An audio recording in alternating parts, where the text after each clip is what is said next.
Sintayong tancap gas racik strategi Timnas Indonesia. Tom Haye dan Ragnar Oratmangun jadi pemain kunci. Peluang Ivar Jenner gabung Timnas Indonesia U23 terbuka lebar. Simak informasi selengkapnya hanya di Garuda Space Update.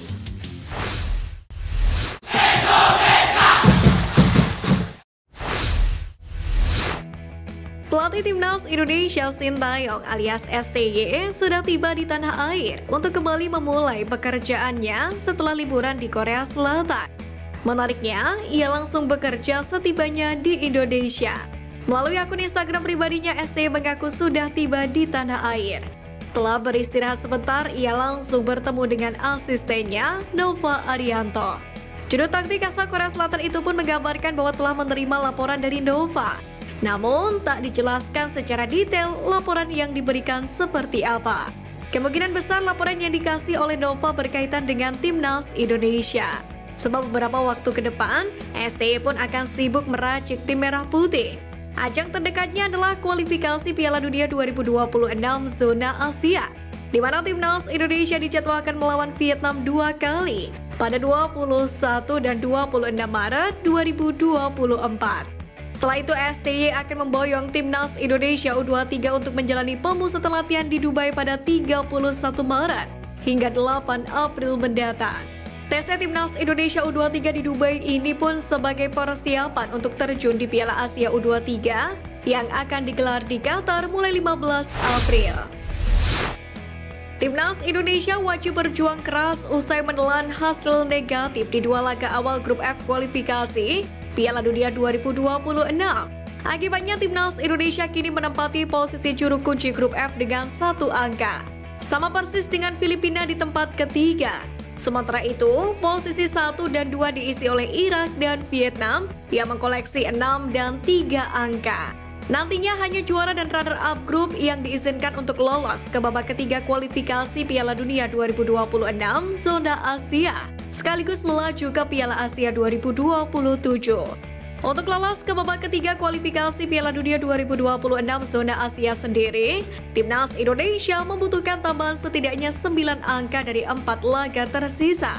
Untung bagi skuad Garuda, 4 dari laga sisa dimainkan di kandang sendiri, yakni di Stadion Utama Gelora Bung Karno. Jika Timnas Indonesia 2 kali menang atas Vietnam serta menumbangkan Filipina, koleksi 10 angka pun sudah cukup untuk meloloskan skuad Garuda ke babak ketiga kualifikasi Piala Dunia 2026 zona Asia. Ketua Umum PSSI Erick Thohir menilai kehadiran Tom Haye dan Ragnar Oratmangun akan menambah kekuatan Timnas Indonesia melawan Vietnam. Pengalaman serta kualitas keduanya dinilai bakal menjadi kunci, yakni untuk menumbangkan Vietnam serta menjaga asa lolos ke babak ketiga kualifikasi Piala Dunia 2026. Hanya saja pada proses naturalisasi Tom Haye dan Ragnar Oratmangun belum ada tanda-tanda baik. Sedangkan Timnas Indonesia sendiri sudah harus mendaftarkan skuadnya paling lambat pada 15 Maret ini. Bisa dibilang waktu tersisa sangat mepet karena masih banyak proses yang harus dilalui setelah naturalisasi keduanya disetujui oleh DPR RI. Sebenarnya masih ada pemain keturunan lagi yang sedang proses naturalisasi adalah Nathan Jeon dan Martin Paes. Nathan hanya tinggal menunggu untuk diambil sumpahnya. Sementara Martin terkendala masalah administrasi karena pernah memperkuat timnas Belanda kelompok usia. Pelatih anyar timnas Filipina Tom Sinfit melemparkan saywar kepada juru taktik timnas Indonesia Sintayong jelang bergulirnya laga lanjutan kualifikasi Piala Dunia 2026. Sebagai pengganti Michael Weiss, Tom Sinfit memasang target besar, yakni untuk membawa The Azkals menempati peringkat kedua grup F kualifikasi Piala Dunia 2026 serta menjadi juara Piala AFF 2024. Hanya saja sebelum dipilih menjadi pelatih Filipina, Sinfit mendapatkan hasil mengecewakan bersama Gambia di Piala Afrika 2024, di mana Gambia menjadi juru kunci grup C setelah melalui 3 pertandingan dengan kekalahan dari Senegal, Kamerun, dan Guinea. Penunjukan Tom Sinfit sendiri menjadi sorotan publik Filipina lantaran The Azkals baru saja menahan imbang timnas Indonesia berkat racikan Michael Weiss. Bek kiri timnas Indonesia Pratama Arhan dikerubungi perempuan cantik Korea Selatan.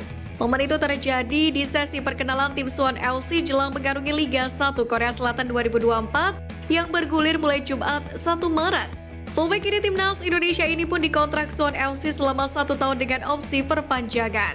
Ia pun sudah mengikuti sesi latihan Suwon FC yang digelar di Jakarta awal bulan ini. Manajemen Suwon FC sendiri telah memperkenalkan semua pemain mereka jelang mengarungi musim baru.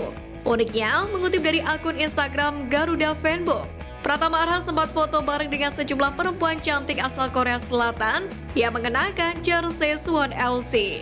Praktis netizen asal tanah air pun langsung ramai meninggalkan komentar. Mereka berkelakar Arhan bakal diomeli sang istri Aziza Salsa karena foto bareng sederet perempuan cantik. Terlepas dari hal itu, Pratama Arhan diharapkan mampu bersaing memperebutkan tempat di Suwon FC. Pengalaman memperkuat Suwon FC pun diharapkan dapat meningkatkan skill pesepak bola 22 tahun ini yang nantinya bakal menguntungkan timnas Indonesia.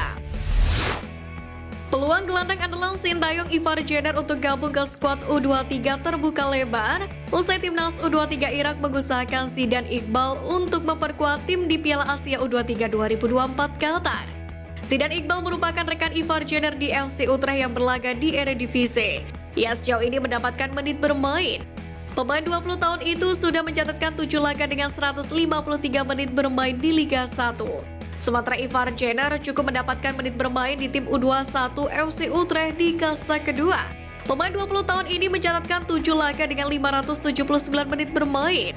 Ivar Jenner sempat masuk ke tim senior yang berlaga di Eredivisie, akan tetapi ia hanya berada di bangku cadangan dan belum mendapatkan menit bermain. Dengan kondisi tersebut, maka peluang FC Utrecht untuk melepas Ivar Jenner ke Piala Asia U23 sangat terbuka. Sebelumnya, Ketua Badan Tim Nasional Sumarji menyampaikan bahwa ada negosiasi untuk pemain timnas U23 Indonesia yang bermain di luar negeri. Pelatih timnas Indonesia U16 Nova Arianto masih bakal berburu pemain lagi setelah menyeleksi 98 pemain dalam 10 hari terakhir.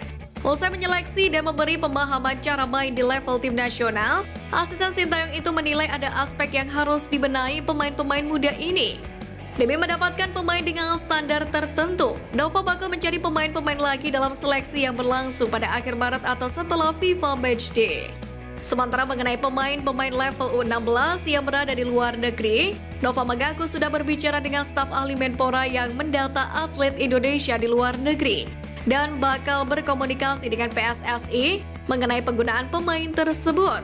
Nova menjelaskan 37 pemain memiliki darah keturunan Indonesia di luar negeri. Namun hanya 9 yang berstatus sebagai WNI, sementara yang lain membutuhkan proses perpindahan kewarganegaraan. Performa Lily Pali di musim ini memang luar biasa. Total ia telah mencetak 11 gol dan 16 assist dalam 26 penampilan. Hal ini membuatnya sebagai pemain dengan kontribusi gol terbanyak di Liga 1 musim ini. Dalam 3 laga terakhir saja, ex-pemain Bali United itu juga terlibat dalam semua proses gol Borneo FC. Penampilan apik Lily Pali bersama Borneo ini seakan menjadi sebuah pesan menohok untuk Sintayong yang sudah tidak pernah lagi memanggil dirinya. Terlebih tim Merah Putih akan melakoni 2 laga menghadapi timnas Vietnam di kualifikasi Piala Dunia 2026. Skuad Garuda sendiri memiliki permasalahan utama yakni minimnya seorang goal getter. Untuk itu kembali memberikan kesempatan kepada Stefano Lily Pali bisa menjadi sebuah solusi. Sekian Flash News kali ini Sobat Garuda. Mari terus dukung perjuangan timnas Indonesia. Nantikan Flash News edition dari Garuda Space selanjutnya. Terima kasih dan salam olahraga.